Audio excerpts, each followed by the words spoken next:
Good morning, everybody. So, another Honest RC review. Let's get into it. This here is a Traxxas Nitro 4tec. This is what I am reviewing today. So, as you can see, it's not quite normal. I picked this up as a rolling chassis. It had wheels and tires on it, but no motor. So I made work with what I got. Let's get the body off real quick. So here it is, Nitro 4tec.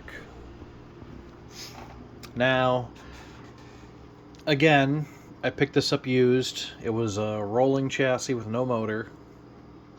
I had to switch out all the electronics, well, all the servos, because the servos were junk in it.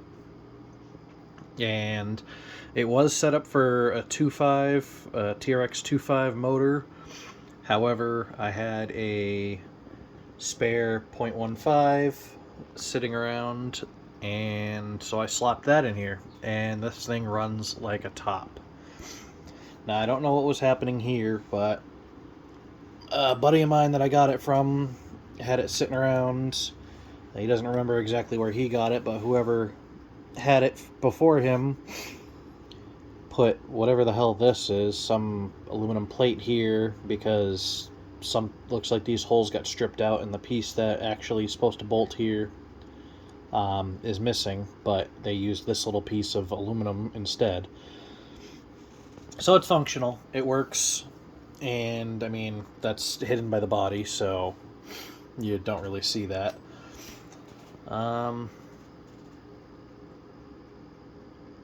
So yeah, when it comes to these Nitro Traxxas cars, I've been having a hell of a lot of fun with these things. Much like Misbehave up there, the Nitro Rustler, I've been having a lot of fun with this thing, and it's funny how quick this little thing is. It is a 2-speed. Let me spin it around here so you can see it. It's got the 2-speed. So, it's belt driven. It's very responsive. I'm actually very surprised at how responsive these belt drive cars actually are. Because normally you think gear driven, you've got, no extra tension, don't have to worry about tension. It's, the contact from the gear to gear, it's there. I don't know. I expected like these belts to kind of, warp and slip, but looking at the way that it's set up, I'm actually really impressed with how smooth these belt drive cars are as well. Like the way the power comes on, it doesn't just kick it. It rolls into it, it takes off quickly, and it's... again, I'm just very impressed with it, and it's so cool. And again, this thing is really quick, even with this little 0.15 on it. I know the 2.5 or the 3.3 would be extremely stupid fast, and that's what this originally was set up for, was a 2.5, but I had this motor lying around, and it was a good running motor, so why not use it, Flaws in the chassis. Yeah, the design and the way it's set up is pretty simple. I mean, I really don't have any complaints about this chassis, really, aside from where the body posts are. Because, I mean, having the body posts in something flimsy like this, when I'm used to them being attached to the shock towers. However, again, trying to keep, it's a street car. I can see why they did it like that, to lower where the body sits, to keep with that sleek street car aesthetic. However, I mean, the rear body posts are still set up. They're supposed to be here. I think they're supposed to be down here using these two holes. However, I didn't have any spare long body posts sitting around, so I just printed these ones up, and I've got them held up top. In the same, they're in line with the bottom holes, so when I do get some longer normal ones, I can attach them and be good to go, because this thing thrashes about so much, and this body that I have on it, this is a 3D printed 3rd gen body that I made. This was the prototype, the first body I ever printed, so yeah, it has its flaws, but I've had to use a lot of glue to hold this one together, because this one had some issues. I was still trying to dial in my printer. This was printed 2 years ago, before I really knew what I was doing. And after this body came out, I learned quite a bit, and they've been going. I've been making bodies ever since, and those have been going really good. I mean, they've been selling like hotcakes, sort of. I mean, I've sold a couple of the Javelin bodies, I've sold some Jeep bodies, I've sold quite a few of the Camaro bodies. Even the Interceptor body down there, I've sold one of those. So I mean,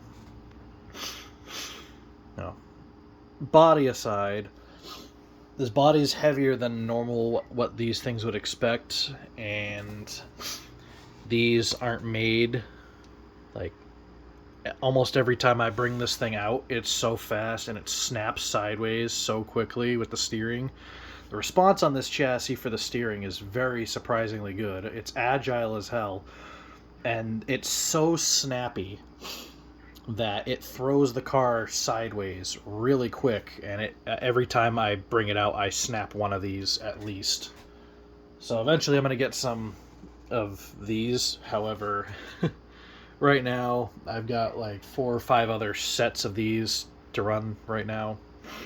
And these are solid pieces. They're thin, but they're solid pieces. And this thing, it whips this thing. I don't know. It this thing corners like a madman. It will drift, even with these sticky tires on it. It will drift. However, as soon as those tires get grip, it locks itself back up and just hauls ass. So, I mean, it's... This chassis is awesome. I mean, out of all the street car chassis I have, I think this is probably the best one. Aside from one flaw. I have one big complaint. And Traxxas, why the fuck did you do this? The battery pack for the receiver. Exposed on the bottom, in the open. Literally just held in by the belt. Or not even held in by the, like, it, if, like, this thing whips this chassis so much, even though I have electrical tape to hold the batteries in and to kind of take up some of that extra space to make it so that way it's snug in this little spot for the receiver pack, it still kicks it out, and it still rubs. You can see it's rubbed through there, and it's rubbing on the battery. It's one of the batteries itself. Why? Why, Traxxas? You've got all this space. You could have put it up here, like used 4 longer screws, and had a little tray with a zip tie or a fucking a strap, a small strap, just to hold it up here, and that would have been nothing to remove for maintenance. Same 4 screws, and that whole little unit would come up. If you have to do maintenance on these and replace this bar for the front, the front drive. So I mean, why? Just why? That is the dumbest shit I've ever seen, and my big complaint, and really the only complaint I have with this chassis, is this terrible positioning. Hell, I may even 3D print something to mount up here so I can get that out of there and up out of harm's way, because it is in such a dumb spot. And even that, it will still fit underneath the body, because if I pop the body back on here. Let me line this shit up real quick. Even if I pop the body back on, there is space, enough space underneath this body, and there would be plenty of space underneath the normal bodies that these came with for something like that to be there to mount the receiver pack. So why? That baffles me. That is the only flaw I have with these Nitro 4tec chassis. Other than that, I love this thing. Like, it is so much fun. It is a blast to buzz around parking lots. Like, I enjoy taking this thing when I go do laundry because I just sit in the laundromat parking lot and buzz this thing around, and it is so quick, and it's just a hell of a lot of fun. I mean, I know most of these trucks that I talk about are a lot of fun. It's just I really enjoy this chassis setup. The way it corners and the way it accelerates so smoothly. I mean, even though, like, where are they? I have them here somewhere. Even though my TT01 and TT02 are both brushless, I feel like the Nitro 4tec, this thing here, is just so much smoother. And it corners so much better.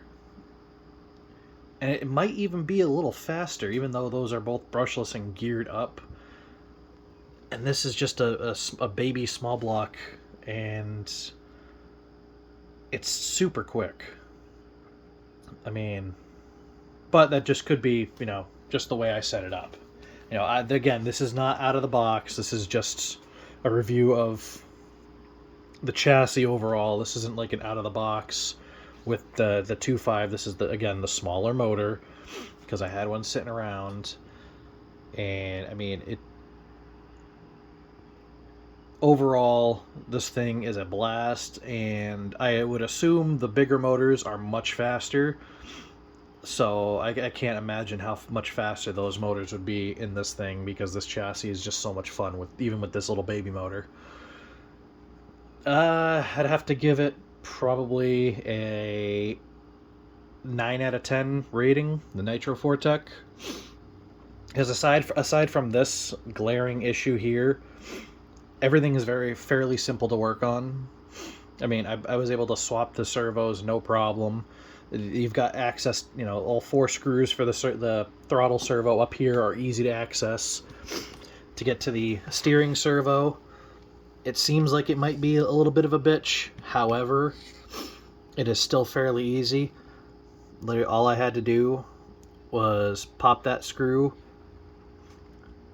move the muffler out of the way, this one screw down here for the steering linkage, and obviously remove the servo horn, and like 3 screws, and I have access to the steering servo as well. It's fairly easy. It's simple to put back together. It's simple to take apart.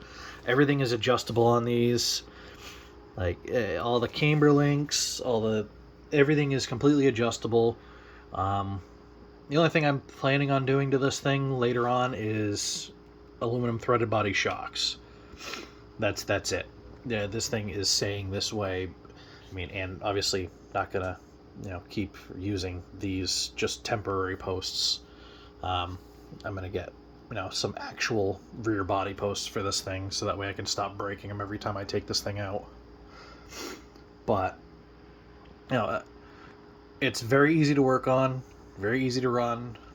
I mean, especially with this little motor, I love these little 0.15s, because both this motor and the motor in Misbehave, every time I start them, they just run. I don't have to sit there fiddling with them. They just run. These motors are reliable as hell, and they're so much fun to run, and they sound so cool. So yeah, that is the Traxxas Nitro 4tec. And now that the body's back on, we're back.